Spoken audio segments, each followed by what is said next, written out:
భూరిభూధర కోదండ మూర్తిధ్యేయస్వరూపిణే నమోస్తు తేజోనిధయే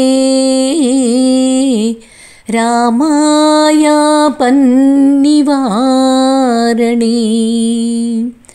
ఆపదామపహర్తారం దాతారం సర్వసంపదాం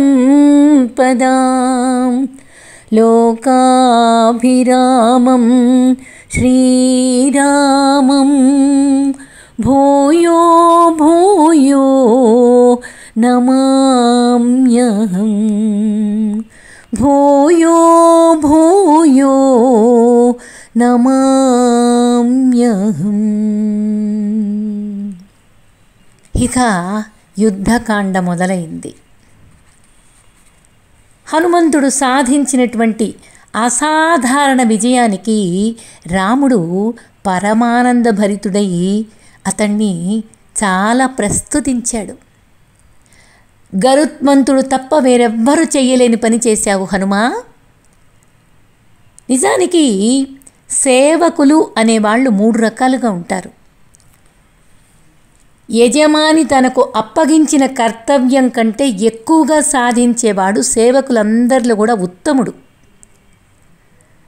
కానీ కొంతమంది నేను మరింత చేయగల సమర్థుడై ఉండి కూడా, అంటే యజమాని ఎంత చెప్పాడో అంతకంటే ఎక్కువ సమర్థత ఉండి కూడా యజమాని ఆదేశాల మేరకు మాత్రమే చేసి అంతకు మించిన ప్రయత్నం చేయకుండా ఉన్నటువంటి వాడు మధ్యస్థుడు. చివరగా సమర్థుడై ఉండి కూడా యజమాని ఆదేశాలను నిర్వర్తించకుండా ఉన్నటువంటి వాడు అధములలో అధముడైన సేవకుడవుతాడు. ఇప్పుడు మనం హనుమను ఎంత ఉత్తమమైన మొట్టమొదటి సేవకుడిగా గుర్తించాలి. చూసి రమ్మన్నాడు సీతమ్మను, ఆయన ఏకంగా లంకను కాల్చి వచ్చాడు. అటువంటి ఉత్తమ సేవకుడు. అందుకని చెప్తున్నాడు, రాముడు అంటున్నాడు, నిజానికి నీ సేవ వలన నా ప్రాణాన్నే కాపాడావు హనుమా. నీకు సముచితమైన బహుమతిని ఇవ్వలేకపోవడం నాకు అమితమైన బాధగా ఉంది. సరి అయిన ఆధారం అనేది లేక నేను వనవాస జీవితం గడుపుతున్నాను. నీ సేవలకు ప్రతిఫలంగా కేవలం నా ఆలింగనాన్ని మాత్రమే ఇవ్వగలను అంటూ రాముడు ప్రేమ ఆదరాలతో హనుమంతుడిని ఆలింగనం చేసుకున్నాడు, హృదయానికి హత్తుకున్నాడు. తరువాత రాముడు సుగ్రీవుని వైపు తిరిగాడు. సీత ఎక్కడుందో ఇప్పుడు మనకు తెలుసు. కానీ వానరులు అసలు సముద్రాన్ని ఎలా దాటగలుగుతారు? ఒక్కసారిగా మన ఆశలు, మనం కష్టపడి చేసిన కృషి అంతా అయిపోయినట్లు కనిపిస్తుంది సుగ్రీవా అని ఏదో బాధగా ఆలోచిస్తూ రాముడు మౌనం దాల్చి ఉన్నాడు. సుగ్రీవుడు అంటున్నాడు, స్వామి, కృతజ్ఞుడు కారుణ్య భావాన్ని సులభంగా వదిలివేసినట్లుగా నీవు దుఃఖాన్ని వదిలేయాలి రామా. దుఃఖ విచలితమైనటువంటి మనస్సు ఉన్నటువంటి వాడు చేసే ప్రయత్నాలన్నీ నిష్ఫలంగా అయిపోతాయి. నీకు తెలియందేముంది చెప్పు? రాక్షసులతో యుద్ధం రాబోతున్నందుకు నాకు మహదానందంగా ఉంది. వానరులంతా ఈ కార్యానికి దీటైన వారేనని నాకు దృఢమైన విశ్వాసం కూడా ఉంది. బహుశా మనం ఏదో ఒక విధంగా సముద్రంపై సేతువును నిర్మిస్తే సరిపోతుంది. వానరులు లంకకు చేరగలిగితే చాలు, వాళ్ళు విజయం సాధించగలరు అని నేను నిశ్చయంగా చెప్తాను అని సుగ్రీవుడు ధైర్యం చెప్తున్నాడు రాముడికి. రాముడు హనుమంతుని వైపు చూసి అంటున్నాడు, నా యోగశక్తిని వినియోగించి నేను సులభంగానే సముద్రాన్ని దాటగలను, లేదా నేను తలుచుకుంటే దాన్ని శుష్కింపచేస్తాను సముద్రంలో నీళ్లని. అందువలన దయచేసి లంక యొక్క రక్షణ వ్యవస్థల గురించి నీవు చూసినటువంటి సమయంలో సేకరించిన ఆ లంక సంబంధించిన ఇతర సమాచారం గురించి నాకు వివరంగా చెప్పు హనుమా అని రాముడు హనుమంతుడిని అడిగాడు. హనుమంతుడు ఉత్సాహంగా బదులు చెప్పాడు. లంకా పట్టణ ప్రాకారాల గురించి, రక్షణ వ్యవస్థ గురించి చాలా వివరంగా చెప్పాడు. నేను లంకా దహనం చేసిన సమయంలో ఈ యంత్రచాలకమైన వంతెనలన్నిటినీ ధ్వంసం చేశాను రామా. చాలా భాగాల్ని నేను కూల్చేశాను. రామా, అత్యుత్తమ యోధులైనటువంటి అంగదుడు, ద్వివిధుడు, మైందుడు, జాంబవంతుడు, పవసుడు, నీలుడు, నేను ఇంకా మీ అందరూ ఈ లంకకు లంఘించి వెళ్ళాలని నా సూచన. మొత్తం వానర సేనను సముద్రం దాటించడం గురించి అసలు ఆలోచించాల్సిన అవసరం లేకుండా మనమే రావణుణ్ణి సంహరించగలం అని హనుమ చెప్తున్నాడు. అందుకు రాముడు అంటున్నాడు, నేనే స్వయంగా వెళ్ళి లంకను నాశనం చేస్తాను, రావణాసురుణ్ణి సంహరిస్తాను అని దృఢంగా పలికి అలా కూర్చున్నాడు. రాముడు సుగ్రీవుడి వైపు తిరిగాడు. సూర్యుడిప్పుడు ఆకాశంలో నడినెత్తిని ఉన్నాడు. శుభప్రదమైన అభిజిత్ ముహూర్తం ఇప్పుడు వచ్చింది. యుద్ధ కార్యక్రమాలు ప్రారంభించడానికి అనువైన సమయం ఇదే. అలాగే నా కుడి కనురెప్ప అదురుతూ విజయాన్ని సూచిస్తోంది.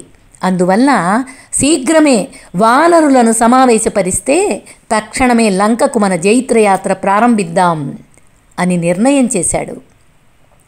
యుద్ధ సన్నాహాలకు శ్రీరాముడు శ్రీకారం చుట్టినందుకు లక్ష్మణుడు, సుగ్రీవులు ప్రశంసించారు. కొద్ది క్షణాల్లోనే గుహల నుండి, అరణ్యమయమైనటువంటి పర్వతాల నుండి వానర సమూహాలు గుట్టలు గుట్టలుగా వచ్చి పడ్డాయి. రాముడు సేన మధ్య భాగంలో హనుమంతుని భుజాల మీద తాను, అంగదుని భుజం మీద లక్ష్మణుడు నిలిచి ఉండేలా వ్యూహ కల్పన చేశాడు. రాముని ఆదేశాలను సుగ్రీవుడు యోధులందరికీ అందజేశాడు. సేన సిద్ధమైంది. దక్షిణ దిక్కుగా బయలుదేరింది. రాముడు మహేంద్ర పర్వతం వద్దకు చేరాడు. దాని శిఖరాన్ని అధిరోహించాడు. అక్కడ నుండి చూస్తూ ఉంటే ఆయనకు అక్షితిజం వరకు విస్తరించి ఉన్నటువంటి అపారమైన సాగరాన్ని చూశాడు.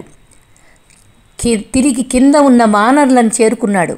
సైన్యం ముందుకు సాగిపోతూ ఉంది. కొద్దిసేపట్లోనే వాళ్ళంతా సముద్ర తీరాన్ని చేరుకున్నారు. రాముడు సుగ్రీవుడితో అంటున్నాడు, ఇప్పుడు సముద్రాన్ని దాటే సమస్య మన ముందు నిలిచి ఉంది. సుగ్రీవా, మనం దాటే ఉపాయం ఏమిటి? వానరులను ఇక్కడ విడిది చెయ్యనియ్యాలి. మనం లంకకు చేరే ఏదో ఒక ఉపాయాన్ని యోచన చేద్దాం అని రాముడు, సుగ్రీవుడు మాట్లాడుకుంటూ ఉన్నారు. పాతాళం వరకు విస్తరించి దానవులకు ఆశ్రయంగా ఉన్న అపార మహాసాగరాన్ని వానరేంద్రుడైన సుగ్రీవుడు ఆశ్చర్యంతో చూస్తున్నాడు. ఇంకా 100 యోజనాల పొడవు గల తిమిజాతి మత్స్యాలున్నాయి. వాటిలో ఒక్క గుటకతో స్వాహా చేయగల తిమింగలాలున్నాయి. భీకర జలచరాలున్నాయి. అగాధమైన సముద్రాన్ని విప్పారిన నేత్రాలతో సైనికులు భయంతో ఆశ్చర్యంతో చూస్తున్నారు. అవతలి తీరంలో లంకను కలిగి ఉవ్వెత్తున కెరటాలతో విజృంభిస్తూ వాయువు చేత సంక్షుబ్ధమై దాట శక్యంగాని అపార జలధిని వానరులు చూస్తూ ఉన్నారు. విశ్రాంతిగా కూర్చొని ఉన్న రాముడు లక్ష్మణుడితో, లక్ష్మణ, కాలం గడిచిన కొద్దీ దుఃఖం అదృశ్యమవుతుంది అంటారు కదా, కానీ సీతా వియోగం వలన కలిగిన నా వేదన మాత్రం ఒక్కొక్క రోజు గడిచిన కొద్దీ అధికమవుతూనే ఉంది. లక్ష్మణ, సీతకు ఇవ్విచ్చిన వ్యవధి వేగంగా గడిచిపోతున్నదనే ఆలోచనే నాకు అత్యంత బాధాకరంగా ఉంది. రావణుడిని సంహరించి ఆమెను రక్షించే సమయం కోసం నా హృదయం ఆరాటపడుతోంది. లక్ష్మణుని ముందు రాముడు తన ఆవేదనని వెళ్ళబోసుకుంటున్నాడు. క్రమంగా అలా మాట్లాడుకుంటూ ఉండగానే సూర్యుడు అస్తమించాడు. ఇక హనుమంతుడు లంక దహనం చేసి తిరిగి వచ్చాడు కదా, ఇక లంకలో ఎట్లా ఉందో చూద్దాం. లంకకు బయలుదేరి వెళ్దాం. ఇక్కడ లంకను అల్లకల్లోలం చేశాడు హనుమంతుడు. హనుమంతుని పరాక్రమాన్ని చూశాడు రావణాసురుడు. ఇక రాక్షస ప్రముఖులందరినీ సమావేశపరిచాడు. వాళ్లతో రాక్షస రాజు అంటున్నాడు, దుర్భేద్యమైన లంకా నగరం చిన్న భిన్నం చేసేశాడు ఆ హనుమంతుడు. నా ప్రాసాదాలన్నీ శిథిలమైపోయినాయి. అత్యుత్తమ రాక్షస యోధులు ఎందరో చచ్చిపోయారు. మంచి సలహాయే విజయానికి మూలమని శాస్త్రాలు వచిస్తున్నాయి కదా. ఇప్పుడు శాస్త్రం గుర్తొచ్చింది రావణాసురుడికి. అందుకని మాట్లాడుతున్నాడు. అందుకే మిమ్మల్ని అందరినీ సమావేశపరిచాను. ఈ లోకంలో 3 రకాలైన వ్యక్తులు ఉంటారు. ఇది అందరికీ తెలిసిన విషయమే. ఒకసారి ఇక్కడ మననం చేసుకోవాల్సిన అవసరం ఉందనిపిస్తుంది.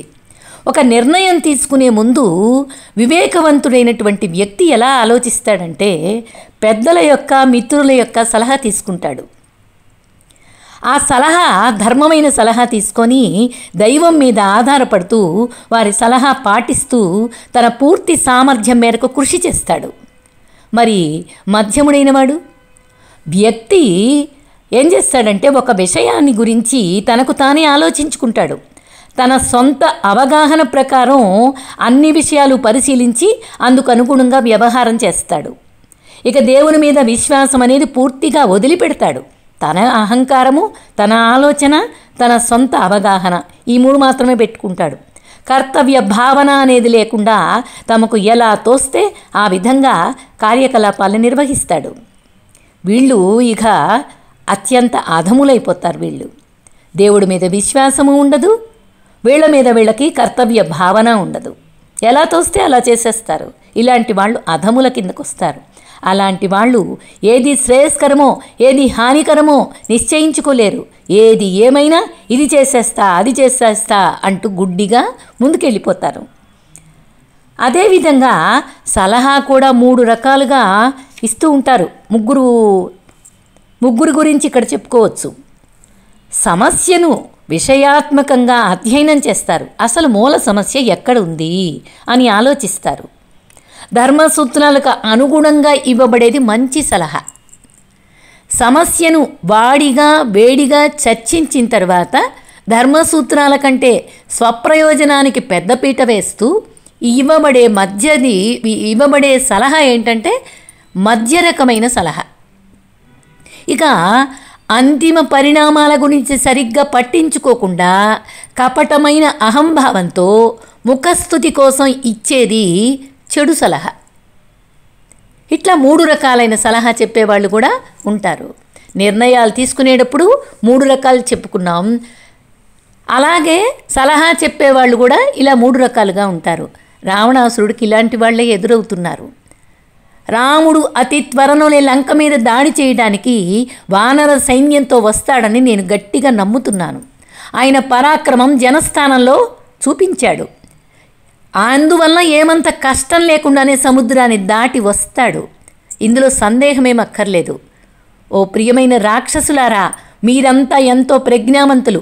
మన సంక్షేమం కోసం తప్పకుండా చేయవలసిందేమిటనే విషయంపై మీ సలహా అడుగుతున్నాను అని సభ ఏర్పాటు చేసి లంకలో పెద్దల్ని మిత్రుల్ని అందరినీ అడుగుతున్నాడు.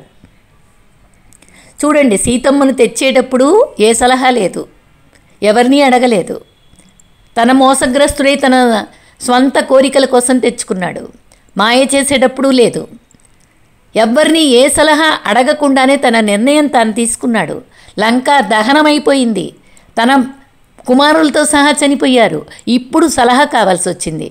ఎప్పుడు సలహా అడుగుతామంటే మనం మనస్సులో ఒక భయం కలిగినప్పుడు, ఒక సందేహము, ఒక శాంతి లేనప్పుడు ఇతరుల్ని సలహా అడుగుతాం. అది ఎవరిని అడగాలి అనేది కూడా తెలిసి ఉండాలి. ఇక్కడ సభంతా ఏర్పాటు చేసి అడిగాడు. ఇక చెప్తున్నారు, రాముని శక్తి సామర్థ్యాలు తెలియని రాక్షసులు చెప్తున్నారు. తమ నాయకుడిని సంతోషపెట్టడానికి ఉత్సాహపడుతూ, రాజా నీకు భయం ఎందుకు? నీ శత్రువులందరినీ ఒక్క చేతితో పరాజితుల్ని చేయగలిగినంత సమర్థుడివి కదా నువ్వు. కుబేరుణ్ణి జయించి లంకని స్వాధీనం చేసుకున్న విషయం గుర్తు చేసుకో. మయదానవుడు భయంతో తన కుమార్తె అయిన మండోదరిని నీకు అప్పగించిన విషయం జ్ఞప్తికి తెచ్చుకో. నీవసలు ఆందోళన చెందడం ఎందుకు? నీవు హాయిగా విశ్రాంతి తీసుకో. రాముడు, వానరులు అందరూ సముద్రాన్ని దాటకముందే నీ కుమారుడైన ఇంద్రజిత్తు ఉన్నాడు కదా, వాళ్ళందరినీ సర్వనాశనం చేసేస్తాడు. పూర్వం దేవతలందరినీ జయించిన తర్వాత ఇంద్రజిత్తు స్వర్గాధిపతి అయిన దేవేంద్రుణ్ణి పట్టుకొని లంకలో బందీగా ఉంచాడు కదా. బ్రహ్మదేవుడు అభ్యర్థిస్తే ఇంద్రుడిని విముక్తం చేసి స్వర్గాదాన్ని ఇచ్చేశాడు, ఆధిపత్యాన్ని ఇచ్చేశాడు. ఇది గుర్తు చేసుకో అంటూ రాక్షసులు రావణాసురుడికి జేజేలు కొడుతూ గుర్తు చేస్తూ ఆయన పరాక్రమాన్ని గుర్తు చేస్తున్నారు. చూడండి ఎట్లా ఉంటుంది సలహా ఇచ్చేవాళ్ళు అంటే భజన చేసే రకాలు. ఎదుటి వాళ్ళని పొగుడుతూ నువ్వు గొప్పవాడివి అని చెప్పడం ఇప్పుడు అవసరమా? అలాంటి వాళ్ళే ఎదురుగా ఉన్నారు. ఇలాగా చాలామంది రాక్షసులు తాము ఒంటి చేతితో శత్రువుల్ని జయించగలమని రావణుడికి ధైర్యం ఇస్తూ ప్రగల్భాలు పలుకుతూ ఉన్నారు. కల్లోలితులైన రాక్షసులు తమ ఆయుధాల్ని ప్రదర్శిస్తూ యుద్ధానికి సన్నద్ధులై నిలబడ్డారు. కానీ అక్కడ విభీషణుడు తమ్ముడు, రావణాసురుడి తమ్ముడు వినయంగా వాళ్ళందరినీ శాంతింపచేశాడు. వాళ్ళంతా ఆసీనులైన తర్వాత పవిత్రాత్ముడైనటువంటి విభీషణుడు చెప్తున్నాడు, అగ్రజ, సామదాన భేదములనే 3 ఉపాయాలు విఫలమైతే అప్పుడు దండోపాయాన్ని ప్రయోగించాలి. వివేకవంతులైన వాళ్ళ వచనం ఇది. అప్పటికీ దండోపాయం అనేది దుష్టులు, ప్రమత్తులు అయినటువంటి వాళ్ళ మీద మాత్రమే సఫలమవుతుంది. రాముని విషయానికి వస్తే ఆయన అత్యంత శక్తిమంతుడు, ధార్మికుడు, ప్రతీకారం కోసం ఉవ్విళ్ళూరుతూ ఉన్నటువంటి వాడు. అలాంటి రాముడిని ఓడించగలమని ఆశించడం అసలు ఎలా కుదురుతుందనుకున్నావు? సీతాపహరణమే ప్రస్తుత సంక్షోభానికి మూలహేతువైంది. లంకను, అందులో నివసించే వాళ్ళందరినీ రాముని బాణాలు సర్వనాశనం చేసేస్తాయి. నీవు ఆమెను రాముడికి తిరిగి అప్పగించు అని సలహా ఇచ్చాడు. విభీషణుని సలహా విన్నాడు రావణాసురుడు. వెంటనే సభను చాలించేశాడు. అంతఃపురానికి వెళ్ళిపోయాడు. మరుసటి రోజు ఉదయం రావణుడు తన సింహాసనంపై మళ్ళీ అధిష్ఠించాడు. తన శ్రేయస్సును ఆకాంక్షిస్తూ బ్రాహ్మణులు చేస్తున్నటువంటి ప్రార్థనలను ఆలకిస్తూ ఉన్నటువంటి సమయంలో విభీషణుడు ఆయన ఎదురుగా వచ్చాడు. విభీషణుడు సమీపంలోనే ఆసీనుడై విభీషణుడు చెప్తున్నాడు. విభీషణుడు రావణాసురుడికి సమీపంలోనే కూర్చున్నాడు. ప్రియమైన అగ్రజ, నీవు సీతను లంకకు తీసుకువచ్చినది మొదలు ఎన్నో దుశ్శకునాలు గోచరించినాయి. యజ్ఞజ్వాలలు నిప్పు రవ్వలను ధూమాన్ని విరజిమ్ముతున్నాయి. వంట ఇంట్లో, యజ్ఞశాలల్లో తరచుగా సర్పాలు దర్శనమిస్తున్నాయి. హోమంలో సమర్పిస్తున్న ఆహుతులలో చీమలు నిండి ఉంటున్నాయి. ప్రాసాద అగ్రముల మీద కాకులు గుంపులుగా ఎక్కి కూర్చుంటున్నాయి. నగరం పైన రాబందులు నిరంతరాయంగా సంచరిస్తున్నాయి. ఉభయ సంధ్యలలో అశుభాల్ని సూచిస్తూ ఆడ నక్కలు ఓడపెడుతున్నాయి. నీవు సీతను అపహరించిన పాపిష్టి చర్య వల్లనే ఇవన్నీ జరుగుతున్నాయి. నీవు తక్షణమే ఆమెను రామునికి తిరిగి అప్పగించడం ఒక్కటే నీకు ప్రాయశ్చిత్తం. ఇతర సచివులంతా నీకు అసంతృష్టి కలిగించడానికి భయపడుతున్నందువలన వాళ్ళు కేవలం నిన్ను పొగడతలతో ముంచెత్తుతూ ఉన్నారు. నేను నిజాయితీగా నీతో మాట్లాడుతున్నాను, అర్థం చేసుకో అని వినయంగా చెప్పాడు. సీతను తిరిగి అప్పగించడానికి ఎట్టి పరిస్థితుల్లో నేను సమ్మతించను. నీవింక సెలవు తీసుకొని నీ వ్యవహారాలు నువ్వు చూసుకో అని గట్టిగా మందలించాడు. సీతను అపహరించి తెచ్చినప్పటి నుండి ఆమెపై తీరని మోహవాంఛతో రోజుకి రావణుడు కృషించిపోతున్నాడు. అతడి నీచ కృత్యాల కారణంగా బంధువులు సైతం అతడిని అగౌరవిస్తూ ఉన్నారు. ధర్మం మనస్సులో నశించింది. తప్పుడు పనులు చేస్తున్నాము అని అంటే తెలియకుండానే మనస్సు, శరీరం నీరసించిపోతుంది. అలాగే సమాజంలో గౌరవాలు తగ్గిపోతాయి. ఇది అనుభవంలో అందరికీ ఉన్న విషయమే, కానీ గమనించలేరు, అర్థం చేసుకోరు, ధర్మం వైపు అడుగులు వెయ్యరు, ఆధ్యాత్మిక మార్గంలో అసలే నడవరు. ఇక ఇలాంటి రావణాసురుడు మారతాడా? ఇంకా రావణుడు అంటున్నాడు, సభను ఉద్దేశించి చెప్తున్నాడు, ఓ రాక్షసులారా, 6 మాసాలు నిద్రించిన తరువాత కుంభకర్ణుడు ఇప్పుడే జాగరూకుడై నా సన్నిధికి వస్తున్నాడు. ఆ విషయాన్ని చెప్పడానికి నేను సంతోషిస్తున్నాను. నా పరిస్థితిని మీరు పూర్తిగా అర్థం చేసుకున్నారని అనుకుంటాను. శ్రద్ధగా ఆలకించండి. సుందరాంగి అయిన సీత పట్ల నేను మక్కువ పడ్డానని మీకు తెలిసిందే. నిజానికి మోహానికి నేను బానిసనయ్యాను అంటూ మొదలుపెట్టాడు. తన గురించి మరికొంత గౌరవప్రదంగా చెప్పుకోదలుచుకున్నాడు రావణాసురుడు. ఒక కట్టు కథ అల్లాడు. ఈ సమయంలో ఈ అబద్ధాల ప్రవచనం చెప్పి తీరాలేమో రావణాసురుడు మొదలుపెట్టాడు. తన పైన తప్పు లేకుండా చేసుకోవాలి ఇప్పుడు, అది మొదలుపెట్టాడు. సీత తన భార్య కావడానికి అంగీకరించింది అంటున్నాడు. కానీ 1 సంవత్సరం గడువు ముగిసిన తర్వాతనే అని చెప్పింది ఆమె. ఆమెను రక్షించుకోవడానికి రాముడు రావడానికి నేను సరిగ్గా అంతే సమయం కేటాయించాను. ఈ కారణాల వల్లనే నేను ఓర్పుతో ఉన్నాను. ఇప్పుడు రామలక్ష్మణులు ఒక విస్తారమైనటువంటి వానరసేన లంకపై దాడి చేయటానికి సిద్ధపడుతున్నట్లు కనిపిస్తుంది. యథార్థానికి ఇద్దరు మానవ పుత్రుల వలన కానీ కోతి మూకల వల్ల కానీ పెద్దగా ప్రమాదం ఉన్నట్లు నేనేమీ భావించడం లేదు. అయితే హనుమంతుడనే ఒక వానరుడు మనకు తీరని నష్టం కలుగజేశాడు కదా, కనుక విజయం అనిశ్చితమని నేను అంగీకరించి తీరాలి. అంత ధైర్యంగా మనకే విజయమని చెప్పలేను. అందుకే మిమ్మల్ని అందరినీ పిలిపించాను. చక్కని చుక్క సీత నేనే ఉంచుకోవాలి. రాముడిని నేను ఎలా వధించాలో మీరు నాకు సలహా ఇవ్వండి అంతే అని అంటున్నాడు. అంటే ఇక్కడ ఒక కట్టుకథ అల్లాడు. తన మనస్సులో తన మీద గౌరవం తగ్గించుకోకుండా సీత మీదకి నెట్టేశాడు. ఇది అధర్మపరులు, అకార్యాలు చేసేవాళ్ళు, దుర్మార్గమైన మనస్తత్వం ఉన్నవాళ్ళు రాక్షస మనస్సులు అంటారు. ఇది మానవుల్లో ఈ మధ్యకాలంలో మరీ ఎక్కువగా పెరిగిపోతుంది. ప్రేమతత్వం తరిగిపోతుంది. రాక్షస మూక పెరిగిపోతుంది. సమాజమంతా రాక్షస మూకతో నిండిపోతుంది. అందుకనే భ్రష్టు పట్టిపోతుంది. రామాయణం మరుగున పడకూడదు.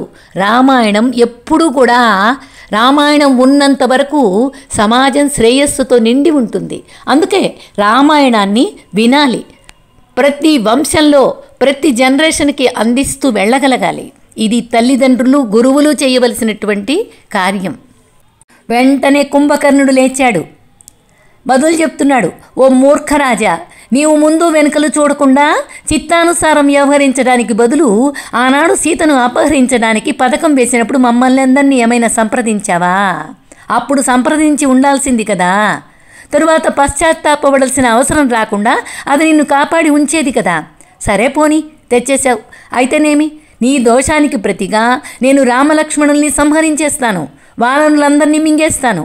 కనుక నీవు నీ ఆందోళనని విడిచిపెట్టు అని కుంభకర్ణుడు చెప్పాడు. సీతను బలవంతంగా అనుభవించవచ్చు. తరువాత నిన్ను అవరోధించగలిగే వాళ్ళు ఎవరున్నారు గనక? నీ అంత శక్తిమంతుడు వేరొకడు లేడు కదా. నీవు నిర్భయంగా యథేచ్ఛగా వ్యవహరించే స్వేచ్ఛ కలిగిన వాడవు కదా రాజా అని ఇక్కడ మహాపార్శ్వుడు అనేటటువంటి రాక్షసుడు చెప్తున్నాడు. అందుకు రావణుడు చెప్తున్నాడు మళ్ళీ, అయితే మీ అందరికీ ఒక విషయం నేను తెలియజేయాలి. నా గతానికి సంబంధించినటువంటి రహస్యం ఇప్పుడు మీ ముందు ఉంచుతాను అని మొదలుపెట్టాడు. చాలా కాలం కిందట జరిగిన ఒక వృత్తాంతాన్ని మీకు ఇప్పుడు చెప్తాను. ఒకప్పుడు పుంజిక స్థలి అనేటటువంటి పేరు గల అసమాన రూపవతి అయిన ఒక అప్సరస బ్రహ్మదేవునికి అంజలి సమర్పించడానికే వెళ్తూ ఉంది. ఆమెను నేను చూశాను. ఆ అప్సరస యొక్క అందచందాలు నాలో కామవాంఛను ప్రజ్వరిల్ల చేసింది. నేను ఆమెను బలవంతంగా లోబరుచుకొని మానభంగం చేశాను. నేను కోరిక తీర్చుకున్న తరువాత ఆమెను వదిలేశాను. ఆమె నగ్నంగానే పారిపోయి బ్రహ్మదేవుణ్ణి ఆశ్రయించింది. నేను చేసిన దుష్కృత్యాన్ని గురించి ఆ బ్రహ్మదేవుడికి విన్నవించింది. బ్రహ్మదేవుడు కోపంతో ఆగ్రహంతో, ఓ దుష్ట రాక్షస రాజా, నీవు తిరిగి ఎన్నడైనా మరొక స్త్రీని అనుభవించడానికి ప్రయత్నించావంటే నీ శిరస్సు 100 శకలములవుతుంది అంటూ నన్ను శపించాడు. అంటే బలవంతంగా స్త్రీకి ఇష్టం లేకుండా ఆమెను అనుభవించాలని చూస్తే నీ శిరస్సు 100 ముక్కలైపోతుంది అని శపించేశాడు. రాక్షసులకి ఇదంతా ముందు జరిగిన కథనంతా చెప్పాడు. ఆ శాపం చేతనే నేను సీతను బలవంతంగా నా శయ్య మీదకు లాగడం లేదు. లోకంలో సృష్టించబడిన వాళ్ళందరిలోనూ అత్యంత శక్తిమంతుడిని నేనేనని నాకు తెలుసు. ఎంత అహంకారమయ పూరితమైనటువంటి మాటలు మాట్లాడుతున్నాడో చూడండి రావణాసురుడు.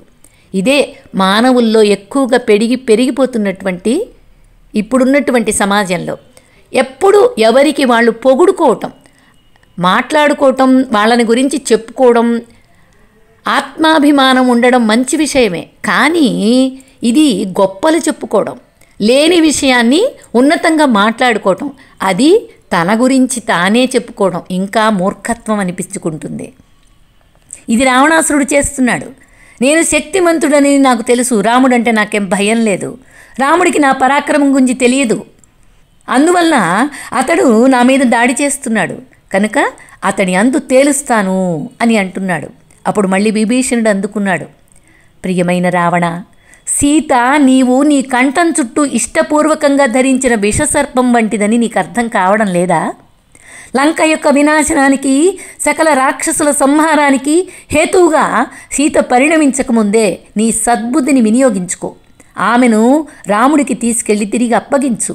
యుద్ధ రంగంలో రాముని ఎదుట నిలవగలిగే, ఆ విషయం చెప్పేందుకు జీవించి ఉండగల రాక్షస యోధులు ఎవ్వరూ లేడని నేను నిశ్చయంగా నీకు చెప్పగలను అని గట్టిగానే చెప్పాడు విభీషణుడు కూడా. వెంటనే ప్రహస్తుడంటున్నాడు కోపంతో, సాధారణమైన మానవుడైన రాముడికి మనం ఎందుకు భయపడాలి అని ప్రశ్నించాడు. విభీషణుడు చెప్తున్నాడు, రాముడు సాక్షాత్తుగా శ్రీ మహావిష్ణువు స్థాయిలో అపరిమితమైన అనూహ్యమైన మహిమాతిశయం కలిగి ఉన్న మహాయోధుడు ప్రహస్త.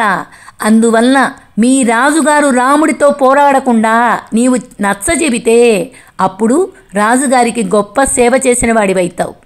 అందుకు బదులుగా నీవు రావణుడిని పోరాటానికి ప్రోత్సహిస్తున్నావు, ఆయనకి అత్యంత హాని కలిగిస్తున్నావు అని ఆ ప్రహస్తుడి వైపు తిరిగి విభీషణుడు చెప్పాడు. తన పినతండ్రి యొక్క పలుకులు సహించలేకపోయాడు ఇంద్రజిత్తు కూడా. ఆవేశంతో జోక్యం చేసుకుంటూ, విభీషణ, నీవు కేవలము ఒక భయస్థుడివి, నపుంసకుడివి, ఏమాత్రం ధైర్యం లేదు, వీరత్వం అంతకంటే లేదు. నీ సలహాకు ఈ సభలో చోటు లేదు. నేను గతంలో ఇంద్రుడిని, అతని వాహనమైన ఐరావతాన్ని నేలకు ఈడ్చివేశాను. దేవతలు భయంతో పారిపోయేలా చేశాను. రామలక్ష్మణులు లాంటి వాళ్ళు ఇద్దరు సాధారణ మానవుల్ని హతమార్చడం నాకొక లెక్క. ఎందుకు నువ్వు ఇంత పిరికి మందుగా తయారయ్యావు అని అరుస్తున్నాడు గట్టిగా. అందుకు విభీషణుడు పరుషంగా బదులిస్తున్నాడు. ఏమంటున్నాడు? నీవు కేవలం ఒక అర్భకుడివి ఇంద్రజిత్. నీ బుద్ధి ఇంకా వికసించలేదు. కర్తవ్యమేంటో అకర్తవ్యమేంటో నీవు నిశ్చయించుకోలేవు. నువ్వు మందమతివి, అవివేకివి, సంస్కారహీనుడివి, దుష్టుడివి. నీవు రావణునికి శత్రువువే గాని ఆయన పుత్రుడివి కావు. నువ్వు సీతను ఉదారకమైనటువంటి కానుకలతో సహా రాముడికి తిరిగి అప్పగించాలి. అప్పుడు కానీ రాక్షసులు ప్రశాంతంగా జీవనం సాగిస్తారు. అప్పటిదాకా వీళ్ళకి సుఖం లేదు అని గట్టిగానే చెప్పాడు. రావణుడు కూడా విభీషణుని ప్రతికూల సలహాలు విని విని విసిగిపోయాడేమో. తన కనిష్ట సోదరుడైనటువంటి విభీషణుని దూషిస్తూ అంటున్నాడు, స్నేహితుడనని చెప్పుకుంటూ వాస్తవానికి ద్రోహం తలపెట్టే వ్యక్తి, విశేషించి అతడు స్వంత సోదరుడైనట్లయితే అతడితో కలిసి జీవించడం కంటే ఒక శత్రువుతోనో లేక విష సర్పంతోనో కలిసి ఉండటం మేలు. స్వంత బంధువులైన వాళ్లే తమ కుటుంబ సభ్యుల దురదృష్టానికి అందరికంటే ఎక్కువగా ఆనందిస్తున్నట్లు కనిపిస్తుంది. విభీషణ, నిన్ను చూస్తుంటే అలాగే ఉంది. బంధువుల నుండి మనకు లభించేది ప్రమాదమే. నేనంటే నీకు అసూయ. నీవలే ఎవరైనా మాట్లాడితే అతడిని తక్షణమే వధించి ఉండేవాణ్ణి. ఓ నిర్భాగుడైన తమ్ముడా, మన శ్రేష్టమైన వంశానికి నీవొక కళంకానివి. ఇట్లాగా రావణాసురుడు దూషించి వేసేశాడు.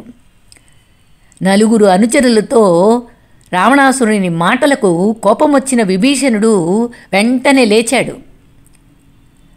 లేచి చెప్తున్నాడు, రాజా, నీవు నాకంటే ఉన్నత స్థానంలో ఉన్నావేమో. అధర్మ మార్గాన్ని అనుసరించి నిశ్చయించుకున్నావు నువ్వు. కాబట్టి నీ మాటలను ఇంక నేను ఏమాత్రం సహించలేను.